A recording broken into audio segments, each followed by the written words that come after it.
अभिभाषण आमको आगरी आग को नहीं ये गाँ को भूली ना ये गाँ पिला भूली ना ये गाँ को सदा बेले मन रखी आपण कथा आम चिरकाम्य से कथा सचिन गोटे छोटिया कविता मन पड़े छोट मोर गाँटी भूगोल पथी पथर पचे नथार तार नाटी आपण मानकर ये बहुमूल्य समय ये गाँ भल पाइबा आम भल पाइबा आमको चिरजनी कर रखिबो। धन्यवाद माँ बाप। यहाँ परे चिरस्थायी नहे जीवन प्रदीप भवतारिणी तीरे प्राणपूर्ण मागी भूत ही जाए भासी जाए काल जीवन आरंभ हुए एंतुड़ी शाल मशाणी पड़ जाए जो समय आम जन्म आरंभ कर मृत्यु पर्यंत बाकी तक मझी समय जी रहा से समय प्रत्येक मनुष्य जीवन लक्ष्य ईश्वराभिमुखी होगा दरकार ताहले आम जीवन सार्थक आम एमती जड़े मनुष्य अच्छा अनुष्ठान से बाल्य जीवन आरंभ कर वयसर अपराह्न को ये अनुष्ठान काटी से आगे नुहति आम समस्त प्रिय ये अनुष्ठान प्रिय समाज प्रिय चित्त भाई अति अपनार मानव सेवा ही माधव सेवा जहाँ नहीं जीवन व्रत भाव ग्रहण कर अनेक मनुष्य या महाभाव आपण पाखे पाई आज आपण दुई पद चुना चुना कथा शुणी आम जीवन सार्थक आपण अभिभाषण रखापी निवेदन करुच्ची। धन्यवाद।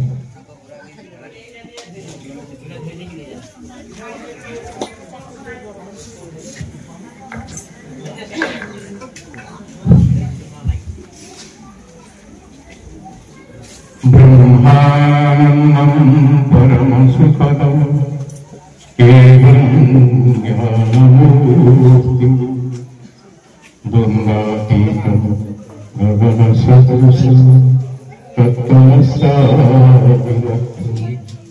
एकं नित्यं विमलमचलं सर्वाधिसाखीभूतं भावातीतं त्रिगुणरहितं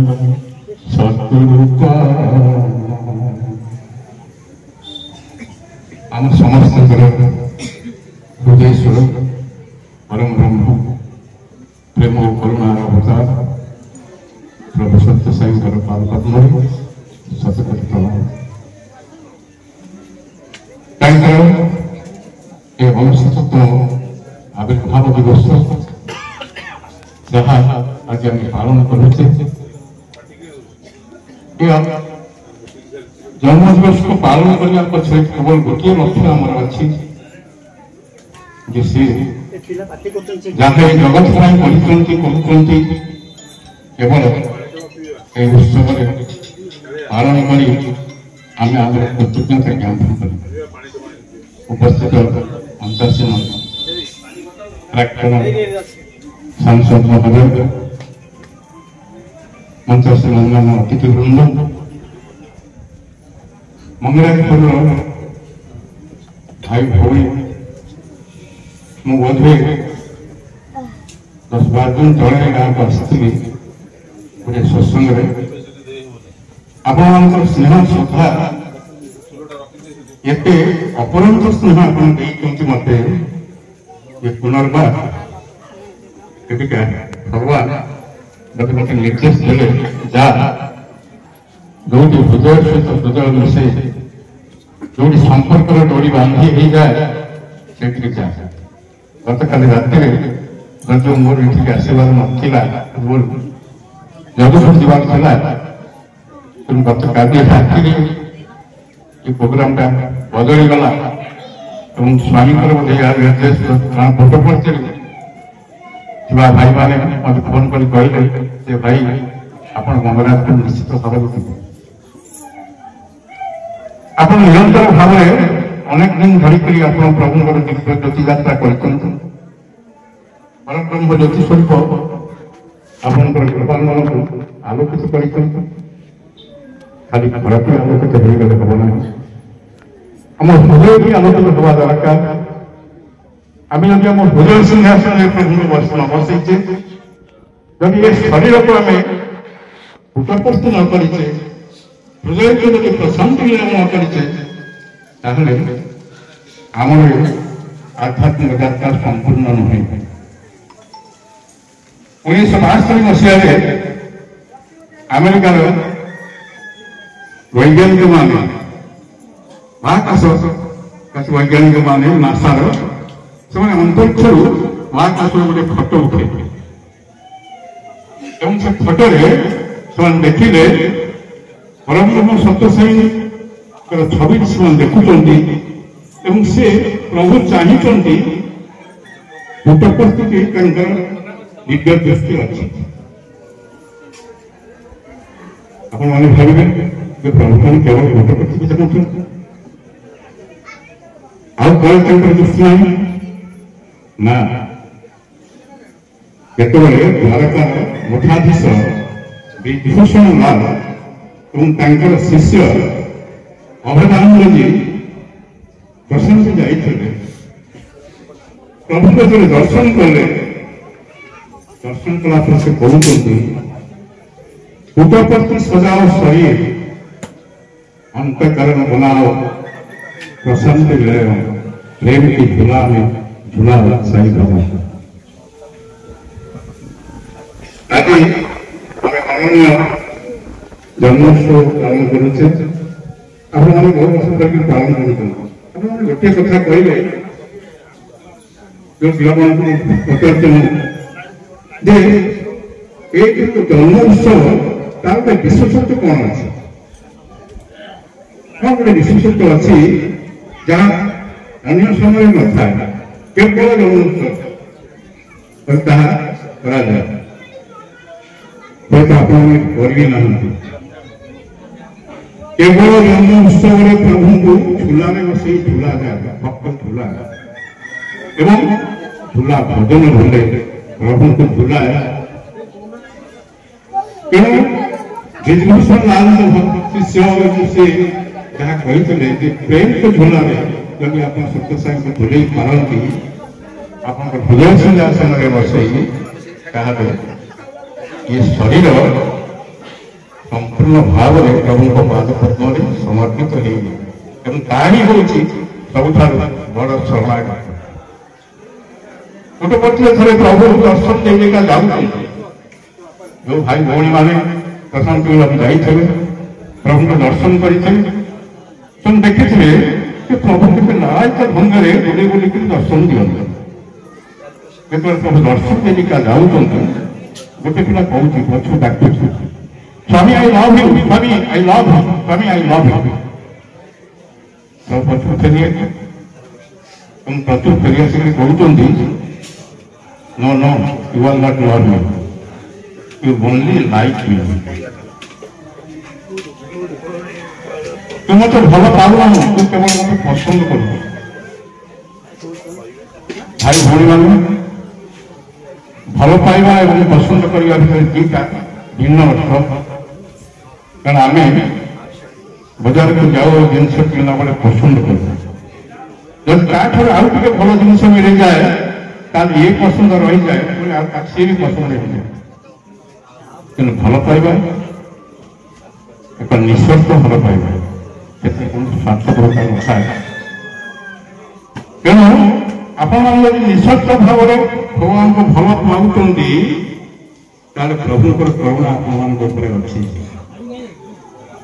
से केवल कूटपस्ती चाहू नथिले करुणा कटाक्ष समग्र विश्व ब्रह्मांड में अच्छी सब मनीष शरीर यदि कूटपस्ती हो जाए समस्त करुणा अच्छी 2008 मसीहा कथा आप मन थो जो प्रलय बन्या आसला ओडार 5टी जिला से बन्या क्षतिग्रस्त है आपंकर निकट में जो महानंदा टिकरी अंचल किसी गाँ गाँव सब वासन होगला से कौन प्रभु चाहिए मुझे भावी से लोक मैंने सत्य साई डाक नी भगवान को डाक किंतु डाक भगवान सत्य साई पाखे भी पहुंचला प्रशांति नाम भगवान दर्शन दौरान ओडिशा साई सेवक मैंने अच्छा भगवान कहते आने जा जा तुम पड़ा भयंकर बन्या हो केही रुह ना एक कहला बेले प्रभु आखिर लुह पड़े कहले तुम जा से कह मुझे घर करदेवी सब जिन जोगेदेवी से कांदी प्रभु देवे प्रभु गोटे गोटे गंगा तो बीतीगले 10 कोटी टंकार केते करुणा केते कृपा से करुणा पाखे जगत को चाहिए आम भर से उद्बोधन रहा दरकार से प्रेम रहा दरकार से भल पाइबा रहा दरकार गोटे कथा से दिन कहते आज भी कहूँ आम आम परिवार को भल पाऊन आम आम गाँव परिजन को भल पाऊन भगवान केमी भल पाई खाली भगवान को भल पाइबा कहले हेनी कारण स्वामी कहते प्रेमर कौन गोटे सीजन ना कौन गोटे ऋतु ना बास विचार ना तू जब तो परिवार को भल पाऊ तो परिवार स्नेह श्रद्धा रखी तो गाँव में तो स्नेह श्रद्धा रखी आम सांसद रोजन सांसद कहते समस्त भीतर भल पाइबा अच्छी श्रद्धा अच्छी स्नेह अच्छी मुझे भावु थाए ये गाँव समस्त मोर अपना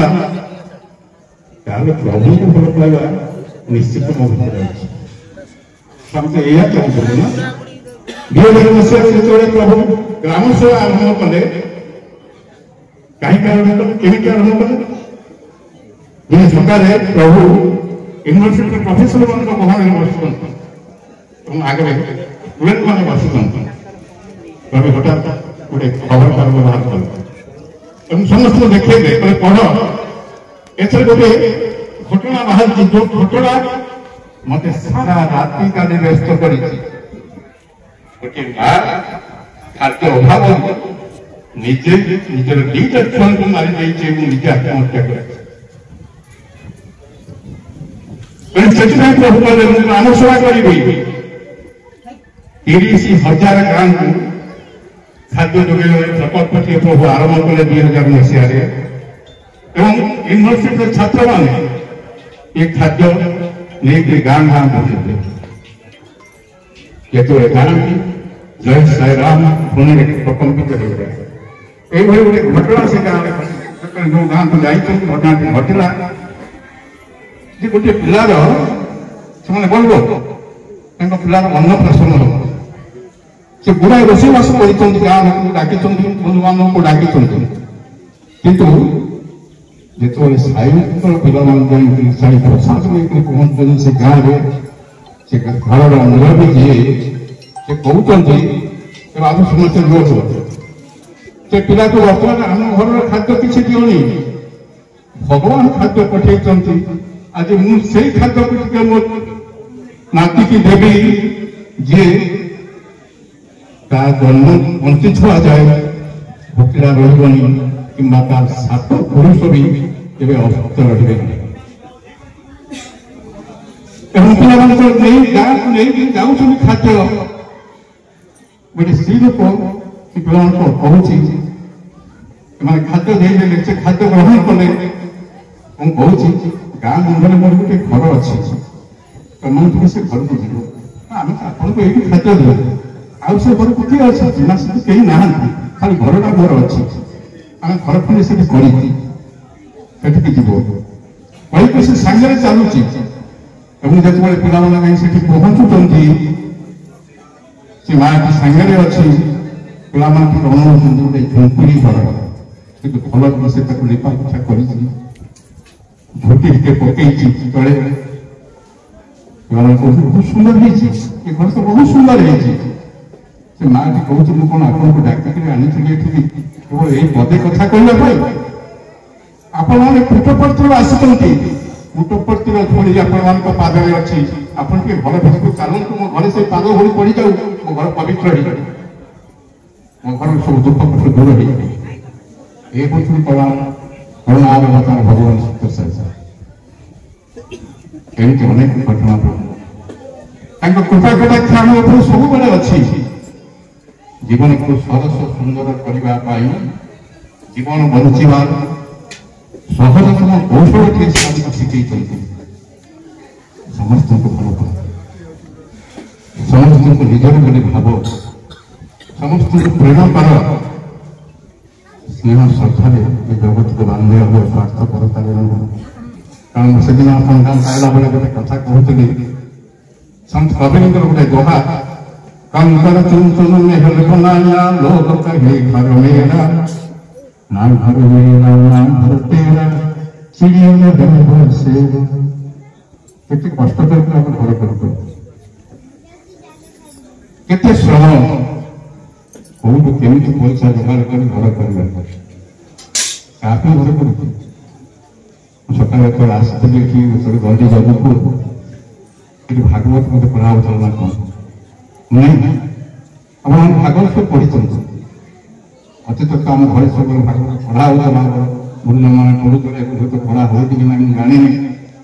ଭାଗବତ କଣ କହୁଛି? ପୃଥର ତଳେ ଯେହ୍ନେ ଆସି ପଥିକେ ବିଶ୍ରାମନ୍ତି ବସି, ପୁଣି ଚଳନ୍ତି ଶ୍ରମ ସାରି ସେ ବୃକ୍ଷ ନୁହଁ କାହାରି। ଏ ପୃଥିବୀ ପରମାଟି ବେଶ ନୁହେଁ, ଆମେ ସବୁଦିନ ଏଠି ରହିପାରିବା। ଅନ୍ତତଃ ଯେତିକି ଦିନେ ରହିଛେ ଗୋଟେ ଶ୍ରଦ୍ଧାର ବଳୟ ସୃଷ୍ଟି କରି ତା ଭିତରେ ବଞ୍ଚିବା। କାରଣ ଘର ଯୋଉ ଘର ଆମେ ଏତେ କଷ୍ଟ କରିକି ତିଆରି କରୁଛେ, ଯୋଉମାନଙ୍କ ପାଇଁ ତିଆରି କରୁଛେ, ସେମାନେ କେବେ ବି ଚିରସ୍ଥାୟୀ ପୃଥିବୀରେ ରୁହନ୍ତି। ସୁତ ସମ୍ପଦ ଦାରା ଦାସ ଏ ସର୍ବ ବିଜୁଳି ପ୍ରକାଶ, ଏହାଙ୍କ ସଙ୍ଗେ ସଙ୍ଗ ହୋଇ ଅଶେଷ ଦୁଃଖ ଭାରା ସଇ, ଏ ପୁଣି ଯାନ୍ତି ନିଜ ପତେ ଶୋକ ସଂତାପ ଦେଇ ଚିତେ। କଣ ହବ? ଆମେ କହୁ ଯେ ମୋ ପିଲା ବହୁତ ପାଠ ପଢୁ, ବହୁତ ବଡ ଲୋକ ହବ, ତା ପାଇଁ ଆମେ ସବୁକିଛି କରିବା ପାଇଁ ପ୍ରସ୍ତୁତ ଅଛୁ। ଲାଗିବ ତାପରେ ଲାଗିଲ ପାଠ ପଢିଲା, ବହୁତ ବଡ ହେଲା, ଏସ ପାଇଲା, କଲେକ୍ଟର ହେଲା। ଆମ ଲକ୍ଷ୍ୟ ଥିଲା କୋଉ ବଡ ଲୋକ ହଉ, ଆମ କେତେବେଳେ କୋଉ ଭଲ ମଣିଷକୁ ଏ କଥା ଚିନ୍ତା କରିନେଇଛେ। ଆପଣ ଖବର କାଗଜ ପଢୁଥିବେ, ଟିଭିରେ ଦେଖୁଥିବେ ବଡ ଲୋକମାନେ କଣ କରନ୍ତି, ଭଲ ଲୋକମାନେ କଣ କରନ୍ତି। ବଡ ଲୋକମାନେ, ମୁଁ କହୁନି ସବୁ ବଡ ଲୋକମାନେ, କିନ୍ତୁ ଅଧିକାଂଶ ବଡ ଲୋକମାନେ ସମାଜକୁ ଶୋଷଣ କରୁଛନ୍ତି। ଅଧିକାଂଶ ଶିକ୍ଷିତ ଜ୍ଞାନୀ ଗୁଣୀ ଲୋକମାନେ, ସବୁଠାରୁ ବେଶୀ ଜ୍ଞାନୀ ଲୋକମାନେ ଗରିବ ନିଷ୍ପେଷିତ ମଣିଷମାନଙ୍କୁ ବେଶୀ ଦୁଃଖ ଯନ୍ତ୍ରଣା ଦେଉଛନ୍ତି, ଦୁଃଖ ଦଉଛନ୍ତି, ଶୋଷଣ କରୁଛନ୍ତି। ତାହେଲେ ଆପଣ କଣ କରିବାକୁ ଚାହାନ୍ତି? ଆପଣ ଟୀକା ଗୋପୀନାଥ ଟଙ୍କା କହିଥିଲେ ଆପଣମାନେ, ମା କହୁଛି ଭଜୁକି ନାରାମ ନାମରେ ତୁମର ଜଗତି ନାରାୟଣ ନାମ, ଭଜି ନ ପାରିଲେ କୁଳ ଚନ୍ଦ୍ରମାରେ, ଗାନ୍ଧୀନ ବକାଳ ଜମରେ ତୁମର। ଆମେ କଣ ଆମ ପିଲାମାନଙ୍କୁ ଛୋଟ ବଡ ରାମ କୃଷ୍ଣ এই ঈশ্বরমানଙ୍କର କଥା କହୁଛେ, ଭଗବାନଙ୍କ କଥା କହୁଛେ, ସତ୍ ଚିନ୍ତା ସତ୍ ଶିକ୍ଷା ଦେଉଛି। ଭଗବାନ ସତ୍ୟ ସେ ଘୋଷଣା କଲେ ଯେ ମୋର ଏ ଅବତାର ତିନୋଟି ଜିନିଷକୁ ସମ୍ପୂର୍ଣ୍ଣ କରିବା ପାଇଁ ମୁଁ ଆସିଛି। New education, new man and new world. ନୂଆ ଶିକ୍ଷାନୀତି, ନୂଆ ମଣିଷ, ନୂଆ ପୃଥିବୀ। ମୁଁ ଏହା କରିବା ପାଇଁ ଅବତାର ଗ୍ରହଣ କରୁଛି। ଆମେ ଭାବୁଛୁ ଏ ନୂଆ ପୃଥିବୀରେ ଭଗବାନ କଣ କରୁଛନ୍ତି କରିବେ, ତାହେଲେ ଏ ପୃଥିବୀଟା କଣ ଭଗବାନ ଧ୍ୱଂସ କରିଦେବେ? ଆମେ କହିଲେ ନାଇଁ ନାଇଁ ନାଇଁ, ଏ ପୃଥିବୀ ରହିବ, ଏ ମଣିଷ ରହିବ। କିନ୍ତୁ ଏଇ ଯୋଉ ଶିକ୍ଷା ନୀତିଟି ଅଛି, ଯୋଉ ଶିକ୍ଷା ନୀତିରେ ଲିଙ୍ଗବସ୍ତ ଶିକ୍ଷା ନାହିଁ, ଭ୍ୟାଲୁ ବେସ୍ଡ ଏଜୁକେସନ ନୁହେଁ, ଇଏ ସେକୁ ଭ୍ୟାଲୁ ଦ୍ୱାରା ଅନ୍ତର୍ଭୁକ୍ତ କରିବାକୁ ପଡିବ। ପିଲା ପାଠ ପଢିବ କେବଳ ବଡ ମଣିଷ ହବା ପାଇଁ, ପିଲା ପାଠ ପଢିବ ଗୋଟେ ଭଲ ମଣିଷ ହବା ପାଇଁ, ପିଲା ପାଠ ପଢିବ ତାର ଚରିତ୍ର ଗଠନ ପାଇଁ, ତାର ଚରିତ୍ର ସ୍କଳନ ପାଇନାହିଁ। କିନ୍ତୁ ଆମେ ପିଲା ଚରିତ୍ର ଗଠନ କଥା ଚିନ୍ତା ଆମେ କରୁଛୁ, ତାକୁ ବଡ଼ ମଣିଷ କରୁଛେ, ବଡ଼ ହେଇଗଲା ପରେ ତାକୁ ଚାରିତ୍ର ସ୍କଳନ ଦେଖାଯାଉଛି, ସେ ଚୋର ହେଉଛି, ତସ୍କର ହେଉଛି। ତେଣୁ ଆଜି ସ୍ୱାମୀଙ୍କର ଦିବ୍ୟ କାର୍ଯ୍ୟକ୍ରମରେ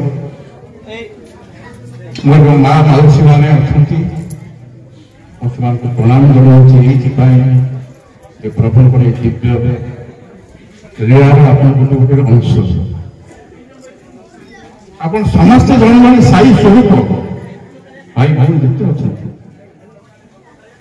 କାରଣ ଭଗବାନ କୁହନ୍ତି if you look at me, I will look at you.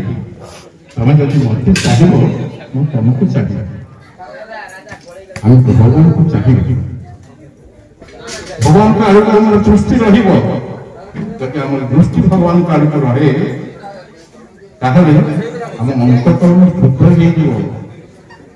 ସ୍ୱାମୀ କହିଛନ୍ତି ମୋ କଥାକୁ ଯିଏ ଅକ୍ଷରେ ଅକ୍ଷରେ ପାଳନ କରୁଛି, ମୋ କଥାକୁ ଯିଏ ଶୁଣୁଛି, ସେ ନିଶ୍ଚିତ ଭାବରେ ଗୋଟେ ସୁନା ପିଲା ହବ।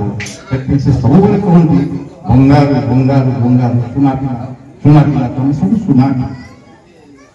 ପ୍ରଭୁଙ୍କର 43ତମ ଜନ୍ମ ଉତ୍ସବରେ ଭଗବାନ କହିବେ ଯେ ମୁଁ ସମସ୍ତଙ୍କୁ ମୋକ୍ଷ ପ୍ରଦାନ କରିବା ପାଇଁ ଆସିଛି।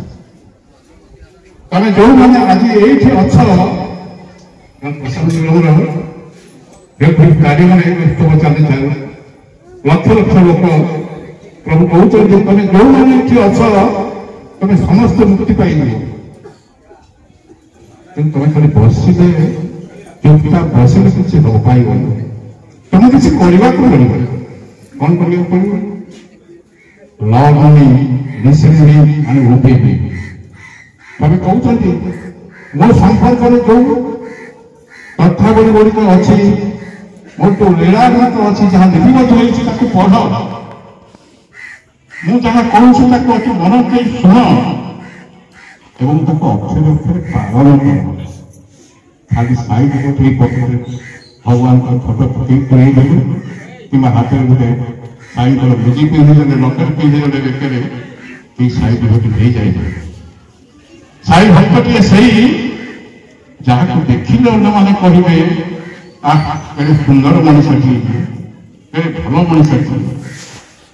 ତେଣୁ ଆଜି ଆମେ ସମସ୍ତେ ସେଇ ସଂକଳ୍ପ ନେବା, କାରଣ ସ୍ୱାମୀଙ୍କର 69ତମ ଜନ୍ମ ଉତ୍ସବ ବ୍ୟର୍ଥ ନ ଯାଉ।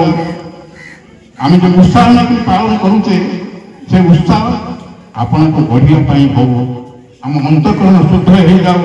ସ୍ୱାମୀ ଯାହା ଚାହୁଁଥିଲେ ଆମର ରୂପାନ୍ତରଣ ହଉ, ଆମେ ଏଇ ମଣିଷ ରହିବ, ତାର ରୂପାନ୍ତରଣ ହବ ଏବଂ ଏଇ ପୃଥିବୀ ପରିବର୍ତ୍ତନ ରହିବ, କିନ୍ତୁ ରୂପାନ୍ତରିତ ମଣିଷ ଏ ପୃଥିବୀକୁ ସ୍ୱର୍ଗରେ ପରିଣତ କରିବ।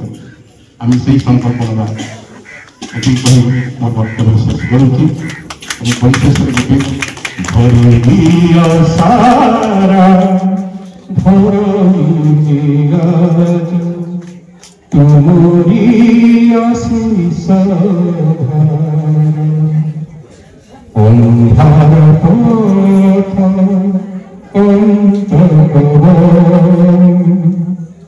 দেখাও